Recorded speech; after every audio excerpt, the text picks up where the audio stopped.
구독, 좋아요, 알림 설정까지.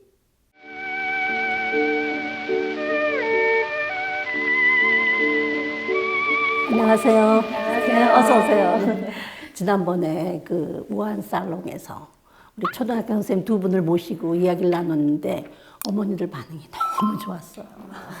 내 아이가 잘하는 게 뭔가 네가 할 수 있다. 어머니 또래 집단의 형성은 초등학교 3학년 때부터 시작이 되고요. 그때는 어머니께서 적극적으로 개입하셔서 기회를 많이 만들어 주셨으면 좋겠어요 하고 제가 대답을 드리거든요. 근데 이제 어머니들이 직접 여쭤본 게 아니라서 오늘은 궁금한 거를 좀 엄마들이 직접 여쭤보라고 이렇게 모셨어요. 그래서 오늘 질문을 뭐든지 해보시고 많은 경험을 가진 선생님이시라 아마 좋은 대답을 잘 해주실 것 같아요. 네. 아무튼 반갑습니다. 반갑습니다. 네. 근데 자기 소개를 좀 먼저 좀 해주실까요? 우리 선생님은 지난번 나오시긴 하셨어도 한번 또 못 보신 분들을 위해서. 저는 초등학교 교사 김희성이라고 합니다. 반갑습니다. 여기는 우리 사랑방에 자주 나오시는 그래도 소개를 좀 하시죠. 네, 저는 7살, 4살 딸 아이를 키우고 있는 최수지라고 합니다. 네, 반갑습니다. 반갑습니다. 오늘 처음 나오신 우리 네, 맞아요. 자기소개 좀 해주세요. 네, 안녕하세요. 저는 8살, 5살 자녀를 둔 이번에 초등학교 들어가게 된 학부모 김효은이라고 합니다. 네, 반갑습니다. 반갑습니다. 네. 어머니 지금 이번에 1학년 입학을 시키셨대는데 아이 못지않게 엄마도 많이 이렇게 설레이지 않으셨어요? 네, 뭐 설레기도 했지만 좀 저도 긴장감이 정말 많았습니다. 아, 그랬어요? 네네네. 뭐가 그렇게 긴장이 되셨어요? 그러니까 일단 다 처음이다 보니까 뭔가 제가 처음 대학교에 입학한 것 같이 어떻게 준비할 것인가, 제가 뭐 놓치는 건 없을까. 그래서 뭘 집중적으로 준비를 하셨어요? 실은 제가 물어봤어요, 지인들한테. 뭘 준비해야 되냐 했더니 우유곽 따기를 준비해야 하라고 하더라고요. 우유곽. 네, 되게 단순한 거였더라고요. 그래서 정말 그 전에 바로 이제 우유를 사가지고 이제 꽉 따기를 시키고. 네. 아, 그런 준비를 하셔서 굉장히 실질적인 도움을 받으셨네요. 네네, 맞습니다. 우리 선생님은 새학년 맞으시면 아무래도 또 새학년은 설레이시죠? 설레임보다는 분주함이 더 커요. 학기 초는 선생님들은 하루가 한 일주일 같이 느껴져요. 그동안 2년 동안 연 2년을 1학년을 맡으셨는데 이번엔 몇 학년을 맡으셨어요? 이번엔 5학년 맡았어요. 5학년은 조금 편하시겠네요. 좀 말이 통하니까 확실히 다르더라고요. 우리 수지는 지금 아직 초등학교 보낼 때도 아닌데 여기 이렇게 왜 왔어요? 아직 1년 남았는데, 근데 주변에 이제 올해 입학한 아이를 둔 학부모들 주변 진짜 많거든요. 근데 이제 일주일 됐잖아요. 근데 몸이 10개라도 모자르다고 저한테 각오하라고. 네, 그리고 막 일하는 엄마들이 지금 다 휴가 내고 일을 못 가고 있어요. 맞아요, 네, 맞아요. 그래서 아직 1년의 여유가 있는데 근데 잘 오셨어요. 1년 전에 들어야 좀 충분히 준비를 하고 그래서 편안하게 입학을 시킬 것 같은데 근데 엄마는 굉장히 긴장하셨다 그랬는데 아빠는 어떠셨어요? 아빠 저기 같이 오셨죠? 저기 같이 오셨죠?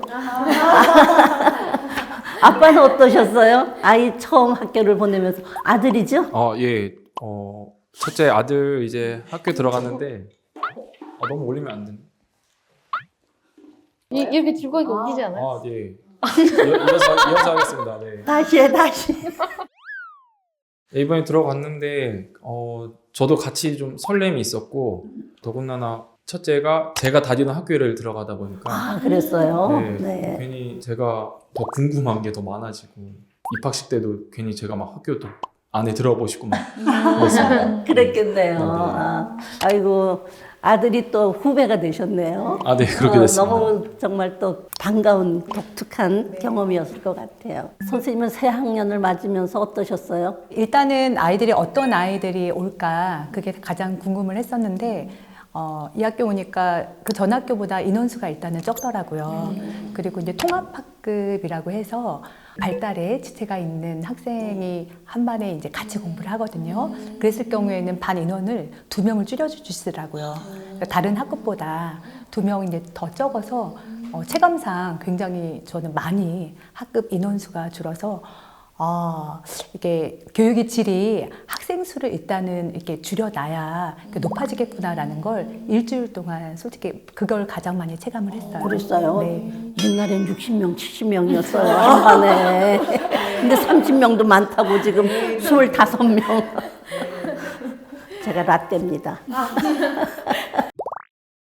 그래서 제가 5학년을 이번에 처음 맡았는데 아이들에게 제일 처음 해준 이야기가 5745라는 이야기였어요. 그래서 애들한테 5745를 적어놓고 그 옆에다가 5224를 적었어요. 그래서 선생님이 처음 반려금 받았을 때는 5745였고 이번에는 너희들 만났을 때는 5224야. 이 숫자가 무엇을 의미하는지 알겠니? 라고 물어보니까 똑똑한 아이 하나가 52 하니까 5학년 2반이거든요. 그러니까 5학년 2반 24명이요. 이렇게 말을 하더라고요. 근데 5745는 제가 첫 담임을 맡았던 때 5학년 7반 45명이었어요. 거의 절반으로 30년새의 절반으로 줄은 거죠. 예. 선생님은 32년 경력이십니다. 벌써 그렇게 됐어요.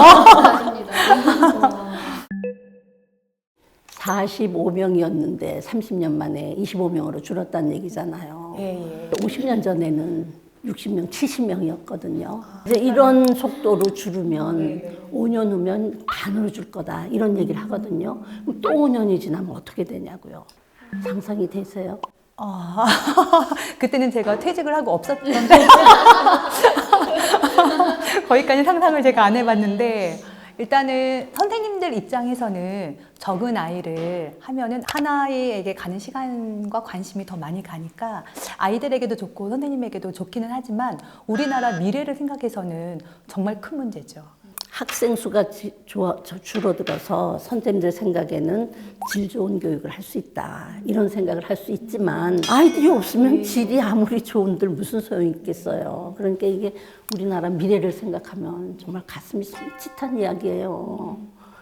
근데 아이러니한 거는 제가 30년 전에 첫 발령 받아서 5학년 아이들 45명을 가르쳤던 때보다 지금 30년 후에 지금 24명을 가르치고 있는데 그 강도는 변함이 없어요. 예, 오히려 더 어렵죠. 힘들어요. 네, 그거는 저뿐만 아니라 그런 주위에 있는 얘기를 많이들 선생님들이 하시더라고요. 다 공감하시는 이야기예요. 왜냐하면 하나의 하나에게 쏟아야 될 에너지의 양이 훨씬 더 큰 것 같아요. 학부모님들 요구사항도 굉장히 커졌고요. 그런 얘기를 선생님들이 많이 하시더라고요. 아이들 숫자가 줄으면 선생님들 생각에는 질 좋은 교육을 하고 훨씬 더 편해질 거다 하는데 하나의 요구가 다 다르고 부모님 한 분 한 분의 요구가 다 달라서 그걸 맞춰드리기가 너무 어렵다고 얘기를 하시더라고요. 아이들이 소중해서 뭐 요구도 많고 그런 것까지는 괜찮다 하더라도 아이 자체가 없어지니 그렇죠. 우리나라의 저출산 문제가 보통 문제가 아닌 거예요. 학생이 줄다 못해 이제는 학교가 다 폐교가 되니까. 그래서 지금 24년 들어와서 폐교된 것이 지금 1년 동안에 27개 초등학교가 없어졌다 그러면 이 속도로 하면 점점 더 빨라지죠, 이제. 그래서 이거 우리 다 같이 걱정해야 될 것 같아요. 제가 만나보진 않았지만 지금 자매라고 하셨죠. 네네. 여기는 이제 남매라고 하셨고. 예, 맞아요. 그런 아이들은 학교에서 별로 문제를 안 일으켜요. 그래요? 네, 가정에서 언니 노릇을 하고 동생으로서 역할을 하고 그런 아이들은 친구들하고도 잘 지내거든요. 근데 학교에서 조금 문제를 일으키고 관계를 잘 못 맺는 아이들이 이제 외동, 외동 내지는 언니하고의 터울이 좀 커서 둘째인데 외동 같은 둘째가 있어요. 그런 아이들은 외동 아이들이 특성을 보이고 있어요. 확실히 근데 그런 아이들이 대부분 친구 관계라든지 그런 데서 어려움을 많이 겪고 있어요. 예. 그래서 저출산도 문제이지만 아이들을 잘 기르기 위해서는 그 아이들에게 가장 해줄 수 있는 게 형제를 만들어주는 게 아닌가라는 그런 생각이 들어요. 부모가 해줄 수 없는 걸 해주거든요. 수지가 유주에게 해줄 수 있는 가장 좋은 그렇죠. 선물이 동생이라 그랬는데 정말로 선생님도 그 얘기 하시네요. 우리 생각에 그냥 하나만 나면 걔한테 전애를 쏟고 풍성하고 엄마도 마음이 푸근하고 좋을 것 같은데 근데 뭐 우리가 그냥 객관적으로 생각을 해도 걔는 비교의 대상도 없고 걔밖에 없기 때문에 부모가 그 아이한테 대하는 것도 그렇고 그 아이도 못 뺏겨본 경험이 있겠어요. 뭐 형한테 달라고 국어를 해봤겠어요. 그냥 뭐든지 다 자기 거였으니까 다른 사람을 배려한다던가 다른 사람과 어울린다던가 남의 생각을 한다던가 이런 게 아무래도 부족하잖아요. 학교에 와서 가장 배워야 될 게 저학년 때는 그 교우 관계요. 예, 친구 관계 맺는 법. 학원에서는 가르쳐 주는 게 아니거든요. 관계를 맺는 것, 사회성, 더불어 살아가는 것. 어머님들에게도 강조하고 아이들에게도 자주 말을 해요. 너희들 집에서는 엄마랑 공부하면 편하게 공부할 수 있다. 그런데 학교에서는 집에서는 가르쳐 줄 수 없는 것. 이렇게 24명이 또는 29명이 한 곳에 모여서 같이 생활하면서 배울 수 있는 거는 학교에서 배울 수밖에 없다. 그래서 저는 학교는 특히 초등학교는 컴퓨터가 발달이 되고 하면은 이제 디지털을 통해서 공부를 할 수 있는 그런 세상이 온다고 하더라도 이렇게 초등학교는 없어지지 않을 거라고 생각이 들어요. 예, 그런 것을 어디서 가르쳐 주겠어요. 맞아요. 예. 맞아요. 그래서 사회생활 하는 거는 네. 아무래도 학교에 와서 자기하고 다르게 생긴 아이들, 성격도 다르고 생긴 모습도 다르고 이런 아이들하고 어울리면서 자연스럽게 배워야 되는데 그래서 참 필요한데 정말 결론은 그렇죠. 애를 많이 낳자. 애를 많이 낳자. 애를 많이 낳으면 성격도 좋아진다. 하나 키우는 엄마들이 얼마나 힘드셔요. 사실 그 아이 모든 거 다 받아줘야 되기 때문에 엄마들 힘들지만 그냥 엄마들은 단순하게 숫자적으로 보면 하나보다는 둘이 힘들 것 같잖아. 둘보다는 셋이 더 힘들고. 그런데 키워본 엄마들의 얘기를 들으면 둘보다는 어쩌면 더 셋이 더 쉽더라. 네, 근데 둘이 더 둘이 쉽더라고요. 둘이 더 잘 둘이 놀고. 노는 시간이 있기 때문에. 맞아. 이야기를 꼭 외동이 가진 엄마들이 들으셔야 되는데 분명하죠. 네네네. 어떤 그리고 면에서 더 쉬워요. 첫째가 둘째를 챙겨주는 부분도 있고 또 제가 뭐 음식을 하고 있을 때 둘이 같이 놀기도 맞아. 하고 하니까 제 시간이 오히려 확보가 되는 것 같아요. 여기는 아들, 딸 이렇게 다른데도 성별이 다른데도 이렇게 같이 놀아주니까 엄마 시간이 오히려 나더라. 네네 맞아요. 저도 요즘 저희 남편이랑 이제 밥 먹고 나면 식탁에 둘이만 덩그러니 남아 있어요. 그래서 왜 이렇게 조용하지? 보면 둘이 방에 들어서 놀고 있더라고요. 이 날을 너무 꿈꿨는데 막상 저희 둘만 이렇게 있으니까 너무 여보 이 우리가 꿈꾸던 순간이 벌써 왔다고. 근데 되게 너무 기특하면서도 그리고 제가 여기 오기 전에 그 선생님 나오신 유튜브를 봤는데 거기서 이렇게 먼저 익혀야 할 뭐 소근육 그거랑 화장실 용변. 혼자 가는 거랑 그런 거를 봤거든요. 둘째가 생기기 전에 저도 첫째가 다 해줬어요. 일일이 다 해주다가 둘째가 생기니까 제가 차마 이제 해줄 수도 없고 그리고 둘째 보느라 저도 이제 집중을 할 수가 없으니까 그래서 유주한테 너 혼자 씻고 혼자 양치하고 맞아. 화장실도 혼자 갔다 와서 화장실도 이제 따로 들어가거든요. 칸을요. 그런 걸 저도 이제 둘째 때문에 어쩔 수 없이 그렇게 하게 됐는데 유주는 지금 이제 샤워나 이런 걸 다 혼자 해요. 그래서 네. 그 말씀 듣고 나서 유주는 벌써 혼자 화장실도 갔다 오고 씻는 것도 다 하고 혼자 종이접기, 팽이접기를 요즘에 빠져가지고 종이접기도 혼자 잘하고 색칠 공부도 혼자 하는데 이게 제가 그러려고 시킨 게 아니라 둘째 저절로. 때문에 어쩔 수 없이 예. 그러니까 유주가 저절로 혼자 터득한 거거든요. 그거를 들으면서 그것도 되게 좋은 거라고 엄마는 시간도 벌고 돈도 네, 벌어. 맞아요. 진짜. 네. 근데 이제 보통 엄마들은 아유 둘을 어떻게 나 하나도 이렇게 힘든데 이렇게 생각한단 말이에요. 그래서 오늘 이 방송 이 영상을 보는 어머니들이 둘째 날 용기가 좀 생기시면 좋겠는데. 네, 맞아요. 그리고 이제 어머니들이 이렇게 학교를 가면 유치원이나 어린이집을 다닐 때는 거기서 돌봐주는 시간이 길잖아요.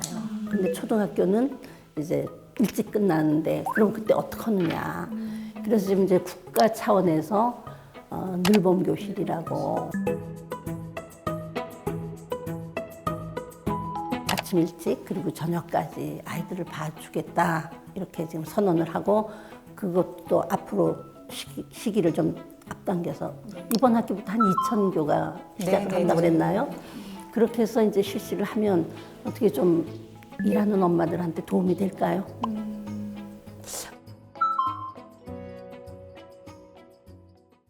이 부분을 가지고 운동장에 애들을 세웠을 때 올해, 다음 해, 그 다음에서 연도별로 몇 명이 싹 없어지지. 세워지는지는 빨리 찾아. 내가 이렇게 안 웃으려고 지난번에 봤을 때 목소리가 웃음소리가 너무 큰 거여서 지난번부터 제가 이렇게 계속 흔들고 있더라고요.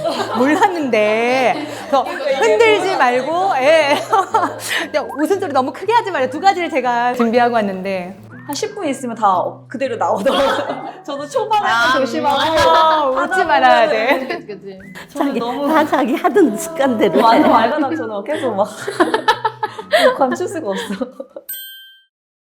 그 교문 앞에 어머님들이 쫙 서 계셔요. 근데 어머님들만 서 계시는 게 아니라 태권도 관장님들도 맞아요. 쫙 네, 엄마하고 같이 있는 시간이 더 많다 그럴 때 뭘 할까가 걱정이죠. 네, 맞아요. 그럼 좀 언제까지 그러면 좀 참고 이렇게 놀게 해야 될지 그것도 궁금하네요. 그냥 마냥 마냥이요? 뭐 마냥. 5학년은 어떻게 생각하시는지. 지금 1학년 보내신 지 네네네. 일주일 되셨는데 아, 네, 맞아요. 너무 멀리 갔나요?